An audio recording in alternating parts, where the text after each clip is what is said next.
Sebuah video memperlihatkan belasan pemuda yang diboyong pihak kepolisian. Mereka mengenakan seragam organisasi masyarakat atau Ormas Pemuda Pancasila. Mereka hanya bisa menunduk dan berjalan pincang menuju mobil tahanan.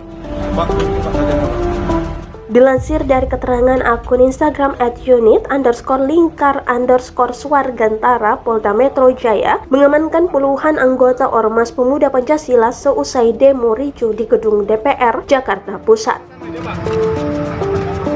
Sebanyak 15 orang yang telah ditetapkan sebagai tersangka dan ditahan. Dalam kegiatan demo tadi kita amankan 15 orang tersangka sudah ditetapkan sebagai tersangka. Sudah diperiksa tadi di awal, kata Kabid Humas Polda Metro Jaya, Kombes El Zulpan di Mapolda Metro Jaya, Jakarta, Kamis 25 November 2021, dikutip dari Instagram @unit_lingkar_Suargantara.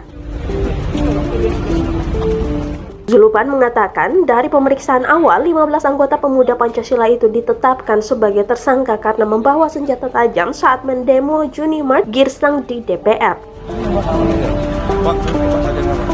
Berdasarkan Undang-Undang Nomor 9 Tahun 1998 tentang penyampaian pendapat di muka umum, dituliskan bahwa larangan membawa benda terlarang saat demonstrasi.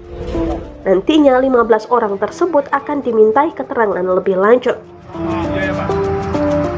Polisi menggelar barang bukti dalam jumpa pers ini. Barang bukti tersebut diantaranya sejumlah atribut hingga bendera Pemuda Pancasila. Tak hanya senjata tajam seperti badik, pisau, dan belati yang diamankan polisi dari Ormas Pemuda Pancasila, namun juga menyita 2 butir peluru hingga tongkat besi yang dibawa massa.